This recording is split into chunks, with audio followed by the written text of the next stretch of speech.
అందరికీ నమస్కారం. సంతోషం ఫిల్మ్స్ కి స్వాగతం. ఈరోజు సినిమా విషయాలు తెలుసుకునే ముందు సంతోషం సురేష్ యూట్యూబ్ ఛానల్ ని, సంతోషం అప్డేట్స్ యూట్యూబ్ ఛానల్ ని, ఈ రెండు ఛానల్ ని సబ్స్క్రైబ్ చేసుకోండి. మరి ఈరోజు సినిమా విషయాలు ఏంటో ఇప్పుడు మనం చూసేద్దాం. నెట్ఫ్లిక్స్ నుంచి ఆడియన్స్ను పలకరించడానికి ఇప్పుడు బారాముల్లా సినిమా సిద్ధమవుతుంది. కాశ్మీర్లోని బారాముల్లా అనే టౌన్లో జరిగే కథ ఇది. ఆదిత్య జుహాస్ జంబాలే దర్శకత్వం వహించిన ఈ సినిమా హర్రర్ థ్రిల్లర్ జానర్లో నడుస్తుంది. మానవ్ కౌల్ ప్రధానమైన పాత్రను పోషించిన ఈ సినిమా నుంచి వదిలిన ట్రైలర్ ఆసక్తికరంగా దూసుకుపోతుంది. ఈ సినిమాపై అందరిలోనూ కుతూహలాన్ని పెంచుతుంది. అందమైన కాశ్మీర్ లోయలలో ఒక్కసారిగా అలజడి మొదలవుతుంది. బారాముల్లా టౌన్కి చెందిన పిల్లలు హఠాత్తుగా అదృశ్యమవుతూ ఉంటారు. అలా అదృశ్యమయ్యే పిల్లల సంఖ్య రోజుకి పెరుగుతూ పోతూ ఉండటంతో అందరిలో ఆందోళన మొదలవుతుంది. మిస్సింగ్ కేసుల మిస్టరీని ఛేదించడానికి పోలీస్ ఆఫీసర్ రిద్వాన్ రంగంలోకి దిగుతాడు. తన సర్వీస్లో ఎన్నో సమస్యలను పరిష్కరిస్తూ వచ్చిన ఆయనకి ఈ కేసు సవాల్ విసురుతుంది. ఇన్వెస్టిగేషన్లో ఎలాంటి నిజాలు బయటపడతాయి, అతనికి ఎలాంటి అవరోధాలు ఎదురవుతాయి, వాటిని అతను ఎలా అధిగమిస్తాడు అనేది కథ. నవంబర్ 7వ తేదీ నుంచి నెట్ఫ్లిక్స్లో ఈ సినిమా స్ట్రీమింగ్ కానుంది. డీప్ ఫేక్ అనేది పెద్ద గొడ్డలిపెట్టు లాంటిదని మెగాస్టార్ చిరంజీవి అన్నారు. పెరుగుతున్న టెక్నాలజీని ఆహ్వానించాలని, అయితే దానివల్ల ముప్పు కూడా ఉందని చెప్పారు. ప్రభుత్వాలు కూడా దీనిపై ప్రత్యేక చట్టాలు తీసుకురావాల్సిన అవసరం ఉందని, లేదంటే భవిష్యత్తులో మరిన్ని ఇబ్బందులు ఎదుర్కొనే అవకాశం ఉందని హెచ్చరించారు. ఎవరు డీప్ ఫేక్ సైబర్ నేరాలకు భయపడాల్సిన పని లేదని సూచించారు. సర్దార్ వల్లభాయ్ పటేల్ జయంతి సందర్భంగా ఏక్తా దివాస్ కార్యక్రమంలో భాగంగా హైదరాబాద్ నక్లెస్ రోడ్లో తెలంగాణ పోలీసు ఆధ్వర్యంలో నిర్వహించిన రన్ ఫర్ యూనిటీ కార్యక్రమంలో megastar Chiranjeevi, DGP Shivadhar Reddy, Hyderabad CP Sajjanar పాల్గొన్నారు. 2K రన్ను జెండా ఊపి ప్రారంభించారు. అంతకుముందు చిరు మాట్లాడుతూ సర్దార్ దృఢ సంకల్పం, విజన్, కార్యదీక్షత అందరికీ ఆదర్శనీయమన్నారు. 560 ముక్కలైన దేశాన్ని ఒక్కడి చేసిన గొప్ప వ్యక్తి సర్దార్ వల్లభాయ్ పటేల్ అని చెప్పారు. వన్ నేషన్ ని పటేల్ మనకు ఇచ్చిన వరమని వెల్లడించారు. యూనిటీ ఆఫ్ డైవర్సిటీ అంటూ వల్లభాయ్ పటేల్ ఇచ్చిన సందేశమన్నారు. హైదరాబాద్లో ఈ కార్యక్రమాన్ని పోలీసులు నిర్వహించడం ఆనందంగా ఉందని, ఈ కార్యక్రమంలో పాల్గొనే అవకాశం తనకిచ్చినందుకు ధన్యవాదాలు చెప్పారు. బాలీవుడ్ సూపర్ స్టార్ సల్మాన్ ఖాన్ తెలంగాణ ముఖ్యమంత్రి రేవంత్ రెడ్డితో సమావేశమయ్యారు. గురువారం సాయంత్రం ముంబైలో వీరి భేటీ జరిగింది. ఈ సందర్భంగా తెలంగాణ అభివృద్ధి సందేశాన్ని ప్రపంచవ్యాప్తంగా ప్రచారం చేస్తానని సల్మాన్ ఖాన్ హామీ ఇచ్చినట్లు తెలుస్తోంది. ఈ సమావేశంలో వీరి మధ్య జరిగిన చర్చల పూర్తి వివరాలు బయటకు రానప్పటికీ తెలంగాణ ప్రతిష్టను ప్రపంచ స్థాయిలో ఇనుమడింపజేసే అంశాలపై చర్చించినట్టు సమాచారం. ఈ సమావేశంలో సల్మాన్ ఖాన్ మాట్లాడుతూ తెలంగాణ రైజింగ్ అనే సందేశాన్ని ప్రపంచ నలుమూలలకు తీసుకెళ్తానని ముఖ్యమంత్రికి హామీ ఇచ్చారు. రాష్ట్ర ప్రభుత్వ కార్యక్రమాలకు తెలంగాణ బ్రాండ్ ఇమేజ్ను పెంచడానికి తన వంతు సహకారం అందిస్తానని ఆయన చెప్పినట్లు తెలుస్తోంది. ఇటీవలి కాలంలో సినీ ప్రముఖులు ముఖ్యమంత్రి రేవంత్ రెడ్డితో సమావేశం కావడం ఇది రెండోసారి. నిర్మాతలకు ఓటీటీ హక్కులు ఇప్పుడు ప్రధాన ఆదాయ వనరుగా మారాయి.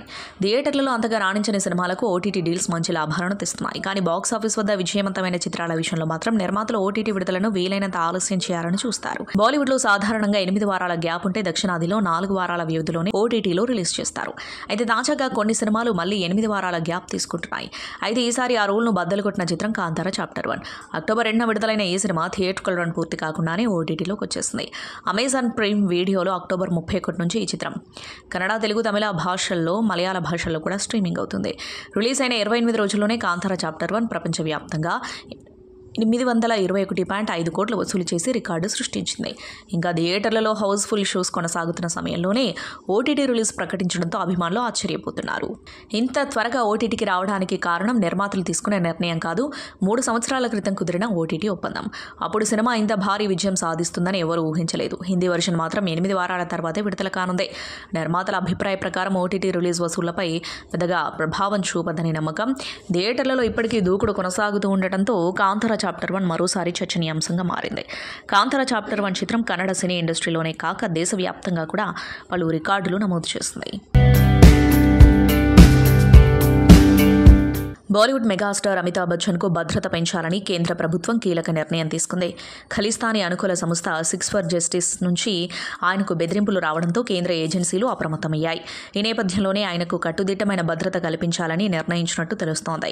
ఇటీవల అమితాబ్ హోస్ట్గా వ్యవహరిస్తున్న కౌన్ బనేగా కరోడుపతి షోకు పంజాబీ గాయకుడు, నటుడు దిల్జిత్ దోసాంజ్ హాజరయ్యారు. ఈ సందర్భంగా ఆయన అమితాబ్ కాళ్లకు నమస్కరించి ఆశీర్వాదం తీసుకున్నారు. ఈ సంఘటనే తాజా వివాదానికి దారితీసింది. దిల్జిత్ చర్య 1984 నాటి సిక్కు వ్యతిరేక అల్లర్లలో ప్రాణాలు కోల్పోయిన వారిని అవమానించడమేనని ఎస్ఎఫ్జే ఆరోపించింది. 1984లో మాజీ ప్రధాని ఇందిరాగాంధీ హత్య అనంతరం జరిగిన హింసలో అమితాబ్ బచ్చన్ పాత్ర ఉందని ఎస్ఎఫ్జే చాలా కాలంగా ఆరోపణలు చేస్తుంది. ఇప్పుడు దిల్జిత్ ఆయన కాళ్లకు నమస్కరించడాన్ని తీవ్రంగా పరిగణించింది. ఈ క్రమంలో ఎస్ఎఫ్జే చీఫ్ గురుపత్వంత్ సింగ్ పన్నూన్ అమితాబ్కు హెచ్చరికలు జారీ చేశాడు. అంతేకాకుండా నవంబర్ 1న ఆస్ట్రేలియాలో జరగనున్న దిల్జిత్ దోసాంజ్ మ్యూజిక్ కచేరీని అడ్డుకుంటామని కూడా ప్రకటించారు. ఈ పరిణామాలతో అప్రమత్తమైన కేంద్ర నిఘా వర్గాలు అమితాబ్ భద్రతపై ఆందోళన వ్యక్తం చేశాయి. వారి నివేదిక ఆధారంగా కేంద్ర ప్రభుత్వం ఆయనకు భద్రతను మరింత పటిష్టం చేయాలని నిర్ణయించినట్లు సమాచారం. టూరిస్ట్ ఫ్యామిలీ చిత్రంతో దర్శకుడిగా తొలి అడుగులోనే బ్లాక్ బస్టర్ హిట్ అందుకున్న అభిషన్ జీవంత్ తాజాగా వివాహ బంధంలోకి అడుగుపెట్టారు. తన ప్రియురాలు అఖిలతో కలిసి 7 అడుగులు వేశాడు. టూరిస్ట్ ఫ్యామిలీ ప్రీ రిలీజ్ వేడుకలో అభిషన్ తన ప్రియురాలు అఖిలపై ప్రేమను వ్యక్తం చేసిన విషయం తెలిసిందే. అక్టోబర్ 31న నన్ను పెళ్లి చేసుకుంటావా అంటూ ప్రపోజ్ చేసి అందరినీ షాక్కి గురి చేశాడు. అయితే చెప్పిన డేట్ ప్రకారమే అఖిలను వివాహం చేసుకున్నాడు అభిషన్. ఈ జంటకి పలువురు సినీ ప్రముఖులు, అభిమానులు సోషల్ మీడియా ద్వారా శుభాకాంక్షలు తెలుపుతున్నారు. మరోవైపు ఈ యువ దర్శకుడికి టూరిస్ట్ ఫ్యామిలీ చిత్ర నిర్మాత నాగేష్ రాజ్ పాసిలియన్ ఒక అద్భుతమైన బహుమతి ఇచ్చారు. తమ తొలి చిత్రానికి మెగా విజయాన్ని అందించినందుకు కృతజ్ఞతగా ఆయన అభిషన్కు లగ్జరీ BMW కారును వెడ్డింగ్ గిఫ్ట్గా అందించారు. టాలీవుడ్ హీరో నారా రోహిత్ జీవితంలో కొత్త అధ్యాయం ప్రారంభమైంది. గురువారం రాత్రి హైదరాబాద్లోని ఓ ప్రముఖ కన్వెన్షన్ సెంటర్లో ఆయన నటి శిరీషను వివాహం చేసుకున్నారు. ఈ వేడుక ఆహ్లాదకర వాతావరణంలో జరిగింది. వివాహ వేడుకకు రోహిత్ పెద్దనాన్న, ఆంధ్రప్రదేశ్ ముఖ్యమంత్రి నారా చంద్రబాబు నాయుడు, ఆయన సతీమణి భువనేశ్వరి, నారా లోకేష్తో పాటు పలువురు సినీ, రాజకీయ ప్రముఖులు హాజరయ్యారు. నారా కుటుంబ సభ్యులు, బంధువులు, స్నేహితులు పెద్ద ఎత్తున పాల్గొని వధూవరులను ఆశీర్వదించారు. నటుడిగానే కాకుండా నిర్మాతగా కూడా రోహిత్ తన ప్రతిభను చాటుకుంటున్నారు. ప్రతినిధి 2 సినిమాలో హీరోయిన్గా నటించిన శిరీషతో రోహిత్కు పరిచయం ఏర్పడింది. ఆ పరిచయం క్రమంగా ప్రేమగా మారి ఇద్దరి కుటుంబాల అంగీకారంతో గతేడాది ఎంగేజ్మెంట్ జరిగింది. ఇక ఇద్దరు అక్టోబర్ 30న రాత్రి వివాహ బంధంతో ఒక్కటయ్యారు. ఈ వేడుకలో చంద్రబాబు నాయుడు, భువనేశ్వరి దంపతులు పెద్దలుగా వ్యవహరించారు. బాలీవుడ్ బాద్షా షారూఖ్ ఖాన్ 60వ పుట్టినరోజు వేడుకలకి సమయం ఆసన్నమైంది. నవంబర్ 2న తన షష్ఠి పూర్తిని జరుపుకోనున్న ఆయన ఈసారి అభిమానులను ఆశ్చర్యపరుస్తూ ప్రత్యేక ఏర్పాట్లు చేశారు. సాధారణంగా ప్రతి సంవత్సరం ముంబైలోని తన నివాసం మన్నత్ ముందు అభిమానులను పలకరించే షారూఖ్ ఖాన్ ఈసారి మాత్రం అక్కడ పుట్టినరోజు వేడుకలు జరుపుకోరు. కారణం, ప్రస్తుత మన్నత్ భవనంలో రిపేర్ మరియు విస్తరణ పనులు జోరుగా సాగుతున్నాయి. అందువల్ల ఈసారి పుట్టినరోజు వేడుకలు అలీబాగ్లోని ఆయన ఫామ్ హౌస్లో జరగనున్నాయి. ఈ వేడుకకు బాలీవుడ్ స్నేహితులు, కుటుంబ సభ్యులు, అలాగే కొంతమంది సౌత్ సినీ ప్రముఖులను కూడా ఆహ్వానించినట్టు సమాచారం. నవంబర్ 1 నాటికి అతిథులు అలీబాగ్ చేరుకుంటారని తెలుస్తోంది. సల్మాన్ ఖాన్, అమీర్ ఖాన్లతో పాటు అంబానీ కుటుంబ సభ్యులు కూడా ఈ వేడుకలో పాల్గొనే అవకాశం ఉంది. ఇక టాలీవుడ్ నుండి చిరంజీవి, రామ్ చరణ్తో పాటు పలువురు ప్రముఖులకి కూడా ఆహ్వానం అందించినట్లు సమాచారం. ఇక షష్ఠి పూర్తి సందర్భంగా అభిమానులకు షారూఖ్ ఖాన్ ప్రత్యేక గిఫ్ట్ సిద్ధం చేశారు. ఆయన నటిస్తున్న భారీ action entertainer King first look November 2న విడుదల కానుంది. బాలీవుడ్ స్టార్ కుటుంబం కపూర్ ఫ్యామిలీకి సంబంధించిన నెట్ఫ్లిక్స్ వేదికగా డాక్యుమెంటరీ సిరీస్ రాబోతుంది. డైనింగ్ విత్ ది కపూర్స్ అనే పేరుతో రూపొందిన ఈ ఫ్యామిలీ డాక్యుమెంటరీ నవంబర్ 21 నుంచి స్ట్రీమింగ్ కాబోతున్నట్లు నెట్ఫ్లిక్స్ ప్రకటించింది. డాక్యుమెంటరీలో కపూర్ కుటుంబానికి చెందిన అగ్రనటులు రణబీర్ కపూర్, కరీనా కపూర్ ఖాన్ తదితర ప్రముఖులు తమ కుటుంబ అనుబంధాలు, జ్ఞాపకాలు, బాల్యం గురించిన ఆసక్తికరమైన విషయాలను పంచుకోనున్నారు. బాలీవుడ్ లెజెండ్ రాజ్ కపూర్ వారసత్వాన్ని కొనసాగిస్తున్న ఈ కుటుంబంలోని ప్రస్తుత తరం స్టార్స్ జీవిత విశేషాలు అభిమానులకు ఆసక్తికరంగా మారనున్నాయి. టాలెంట్ ఉన్నా కూడా లక్ కొంచెం కూడా కలిసి రాని హీరోల్లో సందీప్ కిషన్ ఒకరు. దాదాపు 15 ఏళ్లుగా ఇండస్ట్రీలో ఉన్నప్పటికీ కెరీర్ను నిలబెట్టే పెద్ద హిట్ మాత్రం ఇంకా ఆయన ఖాతాలో పడలేదు. మధ్యలో కొన్ని సినిమాలు హిట్స్గా నిలిచినా ఆయనకు కావాల్సిన క్రేజ్ మాత్రం రాలేదు. అయినప్పటికీ సందీప్ పట్టువదలకుండా కొత్త కథలతో ప్రయోగాలు చేస్తూనే ఉన్నాడు. గత ఏడాది విడుదలైన మజాకా సినిమా నక్కిన త్రినాథరావు దర్శకత్వంలో వచ్చినప్పటికీ ఆశించిన ఫలితాన్ని ఇవ్వలేకపోయింది. ఆయన కూడా సందీప్ కిషన్ నిరుత్సాహపడకుండా కొత్త దిశగా ముందుకు సాగుతున్నాడు. ఇప్పుడు ఆయన కెరీర్లో మరో ఇంట్రెస్టింగ్ టర్న్ రాబోతుంది. కోలీవుడ్ స్టార్ దళపతి విజయ్ కుమారుడు సంజయ్ విజయ్ దర్శకత్వంలో సందీప్ కిషన్ హీరోగా ఒక బైలింగ్వల్ మూవీ చేయబోతున్నారు. సంజయ్ డైరెక్షన్లో ఇది తొలి సినిమా కావడం విశేషం. బాలీవుడ్ బాద్షా షారూఖ్ ఖాన్ తనయుడు ఆర్యన్ ఖాన్ డైరెక్టర్గా ఎంట్రీ ఇచ్చినట్టే ఇప్పుడు దళపతి విజయ్ తనయుడు సంజయ్ కూడా డైరెక్టర్గా సినీ రంగంలో అడుగుపెడుతున్నాడు. ఈ ప్రాజెక్టుకు కోలీవుడ్లో ఇప్పటికే మంచి క్రేజ్ ఏర్పడింది. సినిమా అనౌన్స్మెంట్ ఎప్పుడో జరిగినప్పటికీ షూటింగ్ మాత్రం ఇంకా మొదలు కాలేదు. సమాచారం ప్రకారం విజయ్ రాజకీయ కార్యక్రమాలు, ఇటీవల పార్టీ మీటింగ్లో జరిగిన తొక్కిసలాట ఘటనల వల్ల సినిమా లాంచింగ్ కొంత వాయిదా పడిందట. అయితే సంజయ్ సందీప్ కిషన్ సినిమా త్వరలోనే పూజా కార్యక్రమాలతో ప్రారంభం కానుంది. టాలీవుడ్ యాంకర్ నటి అనసూయ భరద్వాజ్ క్రేజ్ గురించి ప్రత్యేకంగా చెప్పాల్సిన అవసరం లేదు. న్యూస్ రీడర్గా కెరీర్ ప్రారంభించిన ఆమె తర్వాత యాంకర్గా మారి జబర్దస్త్ షో ద్వారా ప్రజాదరణ పొందారు. ఆ తర్వాత సినిమాలోకి అడుగుపెట్టి క్షణం, రంగస్థలం, కథనం, విమానం, పుష్పకిలాడి వంటి హిట్ చిత్రాలు నటించి తనకంటూ ముఖ్యమైన గుర్తింపు తెచ్చుకున్నారు. తాజాగా అనసూయ తన సోషల్ మీడియాలో కజిన్ సిస్టర్ పెళ్లి వేడుకల్లో చేసిన సందడికి సంబంధించిన ఫోటోలు షేర్ చేసింది. ఈ ఫోటోలలో అనసూయ చాలా జాలీగా కనిపించింది. తమ బంధువులతో కలిసి చేసిన సందడి అభిమానుల్ని ఎంతగానో ఆకట్టుకుంది. ప్రస్తుతం ఈ పిక్స్ నెట్టింట వైరల్ కాగా వాటికి నెటిజన్స్ క్రేజీ కామెంట్స్ పెడుతున్నారు. ఇటీవల అనసూయకి సినిమా అవకాశాలు పెద్దగా రావడం లేదు. దాంతో మళ్ళీ బుల్లితెరపై సందడి చేస్తుంది. యాంకర్గా కాకుండా జడ్జి రోల్లో సందడి చేస్తుంది. ఇక ఇదిలా ఉంటే అనసూయ ఇటీవల తన మేనేజర్ మహేంద్ర గురించి చేసిన ఒక పోస్ట్ కూడా సోషల్ మీడియాలో వైరల్గా మారింది.